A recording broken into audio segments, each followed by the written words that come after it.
Welcome friends to our YouTube channel delight education point, जहां पे एक बार फिर हाजिर हूं मैं आपका दोस्त और होस्ट मिस्टर जन सिंह आपके सामने। तो फ्रेंड्स आज हम बात करेंगे, वैसे नॉर्मली तरीके से बात करें तो हम लोग कई बार लाइव तो मिल ही चुके हैं, बट कई सारे टॉपिक्स पे बात हो चुकी है और अधिकतर बच्चों का कहना था कि सर बोर्ड एग्जाम्स पास में आ गए हैं तो बोर्ड एग्जाम से रिलेटेड कुछ क्वेश्चन हमारे प्रिपेयर करा दिए जाए। तो अगर हम बात करेंगे, वैसे तो क्लासेस कोविड की वजह से चली नहीं है, बट कोशिश करते हैं कि हम आपको चीजें पॉइंट टू पॉइंट समझा सकें। तो आज से जो चैप्टर है हमारा वो है the light of Asia. The light of Asia यानी एशिया का उदय। तो अगर हम एशिया का प्रकाश की बात करें तो एशिया का प्रकाश किसे कहा जाता है, तो नॉर्मल तरीके से इस चैप्टर में डील किया गया है आपके गौतम बुद्ध जी को, यानी भगवान गौतम बुद्ध को डील किया गया है उनके जन्म से लेके, यानी उनके बर्थ से लेके उनके डेथ तक, जब तक उनका महापरिनिर्वाण नहीं हो गया तब तक की बातें कही गई हैं। तो हम इसके कुछ मेन पॉइंट्स को क्लियर करेंगे आज। तो सबसे पहले अगर आज हम बात करेंगे कि इस स्टोरी में उनके पिताजी यानी गौतम बुद्ध जी के जो पिता हैं वो 7 स्वप्न देखते हैं, यानी 7 स्वप्न देखते हैं, 7 ड्रीम्स देखते हैं। तो मोस्टली हम जो मोस्ट इंपॉर्टेंट टॉपिक है ना सिर्फ उसी को टच करते हैं। तो 7 स्वप्न कौन कौन से हैं वो जानेंगे, उसके मीनिंग क्या क्या है वो जानेंगे। तो एज लाइक पहले स्टोरीज की समझते हैं। जैसा कि आप सभी जानते हैं गौतम बुद्ध जी का जन्म लुम्बिनी में हुआ था, नेपाल की लुम्बिनी में हुआ था, और उनकी माता जो थी वो महामाया थी और उनकी मौसी का नाम गौतमी प्रजापति था। उनके पिताजी शुद्धोधन जी थे और उनकी वाइफ का नाम यशोधरा और पुत्र का नाम रोहित था। इस तरीके से आप इस स्टोरी को पढ़ेंगे तो ये स्टोरी बहुत ही अच्छी है, बहुत प्यारी है। आपको इसका एक एक स्टेज आपको क्लियर होता नजर आएगा। तो मैक्सिमम अगर हम बात करें कि गौतम बुद्ध को, जैसा कि आप सभी जानते हैं, गौतम बुद्ध के जन्म से पूर्व कौन कौन सी घटनाएं हुई थी जिनको जानने के बाद शुद्धोधन ने उन्हें, यानी गौतम बुद्ध जी के पिता ने गौतम बुद्ध को अपने महल में ही बंदी बना के रखा था। मतलब बंदी बना के रखने का मतलब है कि कड़ियों में जकड़ के नहीं, उनका सेंस था कि उन्हें महल के बाहर नहीं जाने दिया जाता था। तो उसका रीजन क्या था वो सारी चीजें हम जानेंगे। इसलिए मोस्ट इंपोर्टेंट टॉपिक की अगर बात करें तो वो 7 स्वप्न हैं, यानी 7 वो स्वप्न हैं जिससे राजा ने उन्हें देखा था। तो नॉर्मल तरीके से आज देखते हैं, पॉइंट टू पॉइंट क्लियर करते हैं।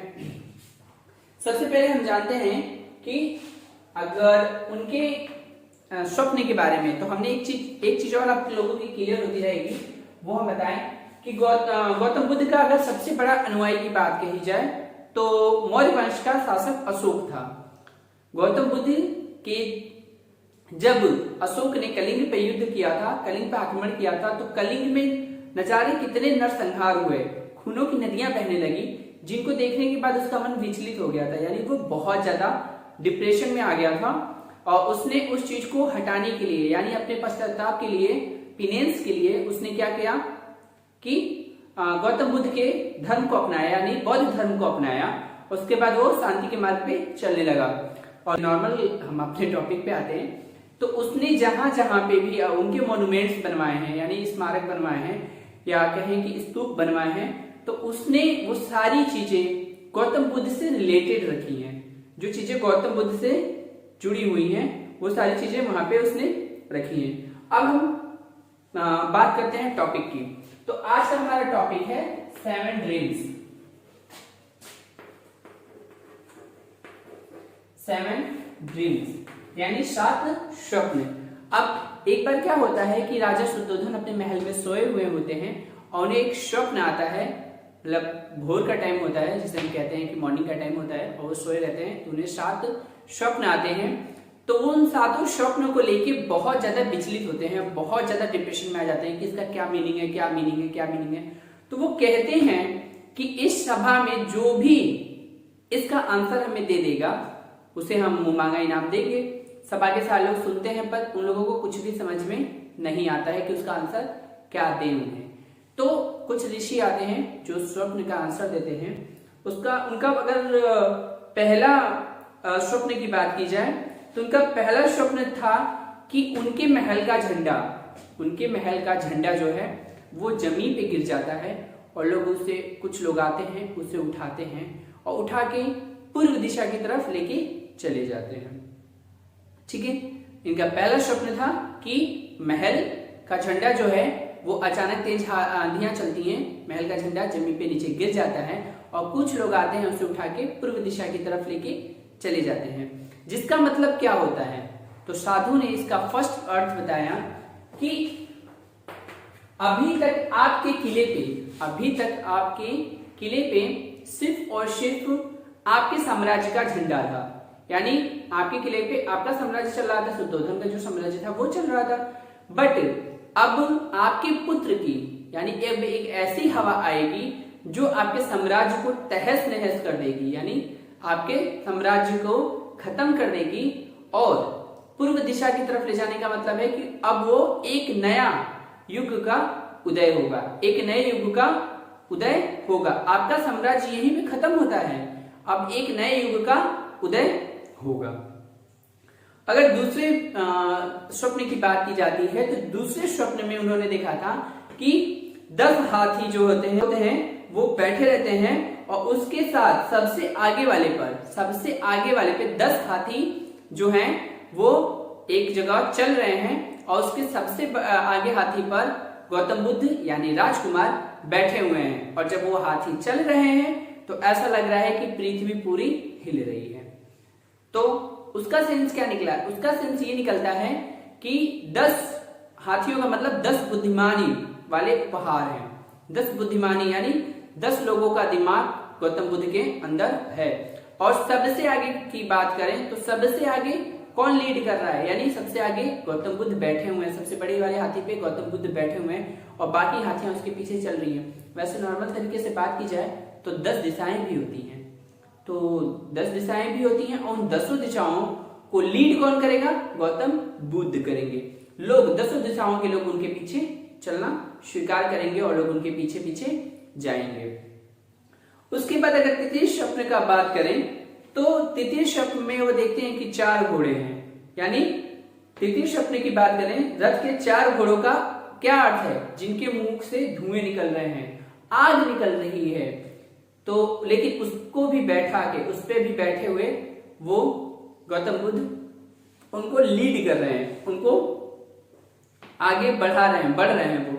तो इसका क्या सेंस निकला? इसका सेंस निकलता है कि जो वो 4 घोड़े हैं वो चारों दिशाओं से लोग क्रिटिक्स हैं, एक तरीके से कहा जा सकता है, जो लोग एक दूसरे के ऊपर क्रिटिक करते हैं या आलोचना करते हैं। अगर हम बात करें कि चारों दिशाओं के लोग क्या करते हैं? आलोचना करते हैं। तो वो लोग जब आलोचना करेंगे तो उनका भी मुख कौन बंद करेगा? गौतम बुद्ध जो है उनके भी मुख को वो बंद कर देंगे। तो ये तीसरा था आपका।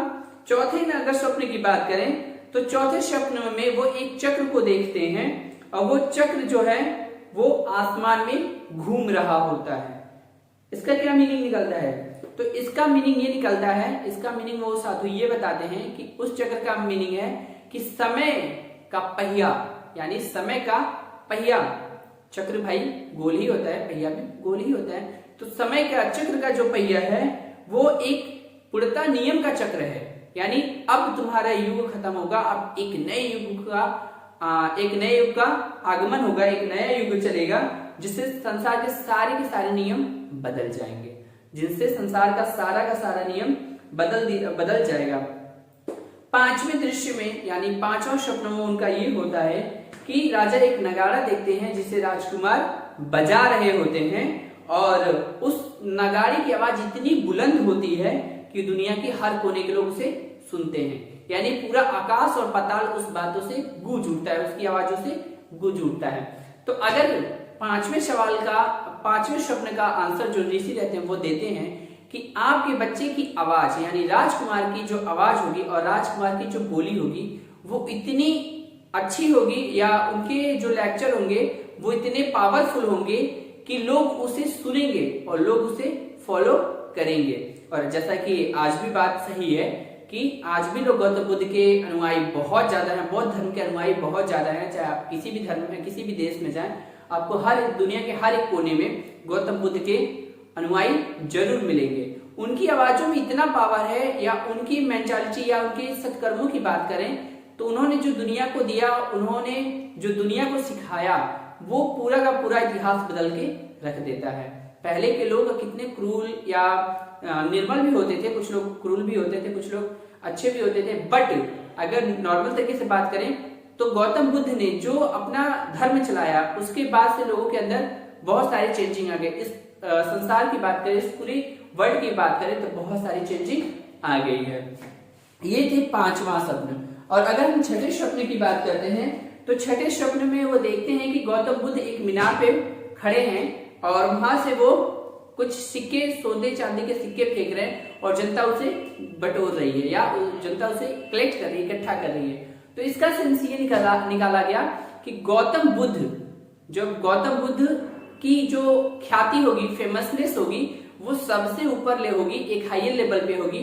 और जो सोने चांदी के सिक्के फेंक रहे हैं, दैट मीन्स उनके मुख से, उनके मुखार बिंदु से, उनके माउथ से वो श्लोक निकलेंगे, वो चीजें निकलेंगी, गौतम बुद्ध के विचारों का वो प्रसार होगा, जिसे लोग इकट्ठा करेंगे और प्रेम से उनके साथ स्वीकार करेंगे। उसके बाद अगर 7वें का बात करें तो 7वें दृश्य में उन्होंने देखा कि कुछ ऋषि यानी लगभग 6 ऋषि आते हैं और वो अपना मुख बंद करके रो रहे होते हैं। मतलब कहने का मतलब है कि 7वें स्वप्न में राजा देखते हैं कि 6 ऋषि उनके पास आते हैं और वो सभी अपने मुखार बिंदु पे, अपने मुख पे हाथ रख के रो रहे होते हैं, जिसका अर्थ ये निकाला जाता है कि गौतम बुद्ध के वो 6 गुरु आएंगे और वो उनके आगे निस्तब्ध हो जाएंगे। गौतम बुद्ध के पास 6 गुरु आएंगे और उनके ज्ञान और प्रसार के आगे वो निस्तब्ध हो जाएंगे, इसलिए वो अपने मुखार बिंदु को बंद करके रो रहे हैं। यानी कहने का कुल सेंस क्या था कि गौतम बुद्ध जो थे, वो गौतम बुद्ध जो हैं वो किनके पुत्र हैं? शुद्धोधन के। और वो जिन चीजों के प्रति अट्रैक्ट हुए हैं, आपने जो स्वप्न देखे हैं वो सारे सच होंगे। तो वो कहते हैं, हे राजा, अब तुम खुशी मनाओ क्योंकि तुम्हारे घर पे जो जन्मा है वो संसार के सारे नियमों को ही बदल देगा। जो भी जन्मा है वो संसार के सारे नियमों को बदल देगा, उसके साथ साथ एक नए युग का आगमन करेगा, आरंभ करेगा। और उसके साथ साथ ही उसके जो वस्त्र होंगे, उसके जो विचार होंगे, वो तुम्हारे इस महलों के खजाने से भी बढ़कर हैं। तो उसके जो थॉट है, विचार है, वो इस महल के खजानों से बढ़कर हैं। यहाँ पे उसे वीर, आप लोग सोचते हैं, मतलब ऋषि ऐसा कहते हैं कि आप सोचते होंगे कि आपके घर योद्धा जन्मे, बट ये योद्धाओं के भी योद्धा हैं, ये योद्धाओं के भी योद्धा हैं। इस तरीके की जो स्पीच थी वो 7वें स्वप्न में यानी 7 स्वप्न में देखे गए थे और 7वें स्वप्न का ये मतलब था। तो अगर नॉर्मल तरीके से बात की जाए तो इन 7 स्वप्नों में जो भी चीजें दिखाई गई है वो एक सिंबल के रूप में दिखाई गई है, एक प्रतीक के रूप में दिखाई गई है। चलिए एक ही करके देखते हैं। सबसे पहले बात करेंगे हम एलिफेंट की।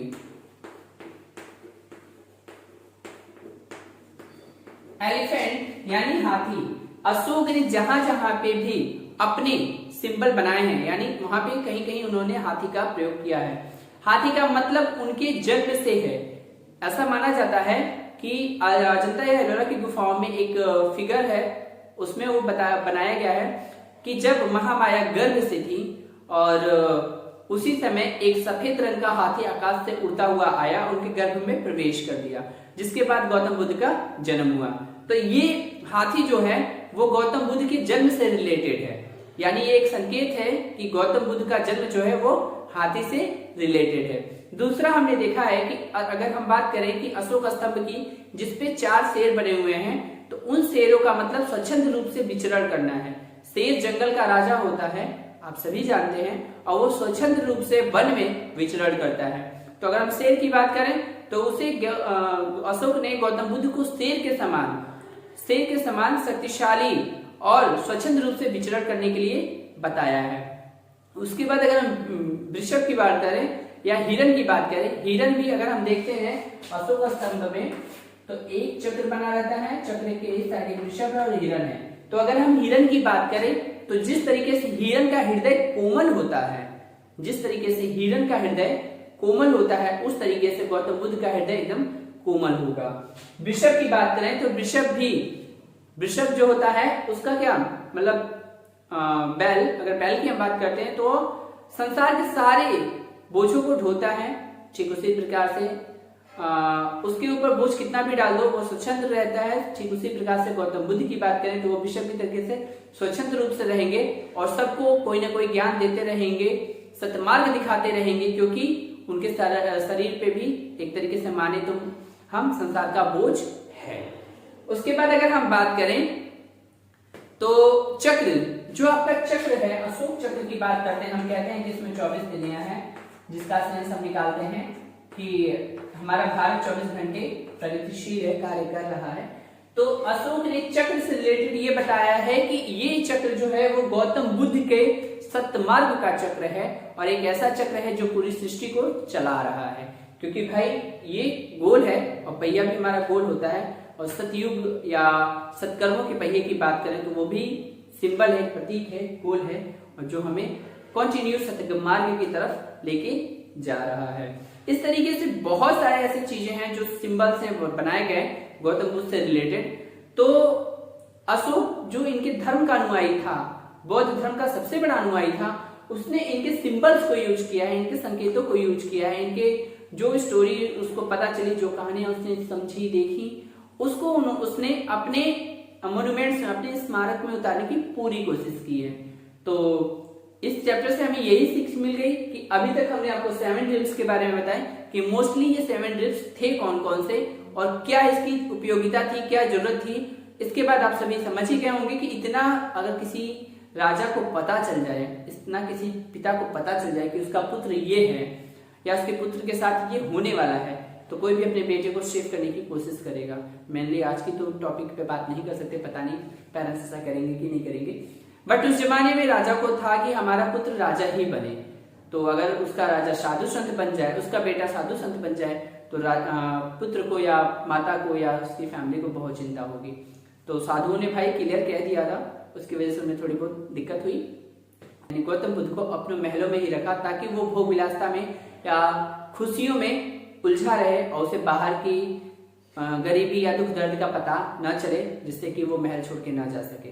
इसीलिए गौतम बुद्ध का विवाह छोटी उम्र में यशोधरा से करा दिया गया था और छोटी उम्र में ही वो पिता भी बन गए थे। बट कहते हैं कि कर्म का लिखा या कह समय का पहिया जब आता है तो सबको कर्म करना ही पड़ता है। ठीक उसी प्रकार से समय का पहिया घूमा और गौतम बुद्ध एक बार महल से बाहर निकले तो फिर घर तो गए थे लेकिन फिर वो अपना मन बाहर ही छोड़ गए। ये स्टोरी हम फिर कभी डील करेंगे, इसके अदर टॉपिक पे भी डील करेंगे।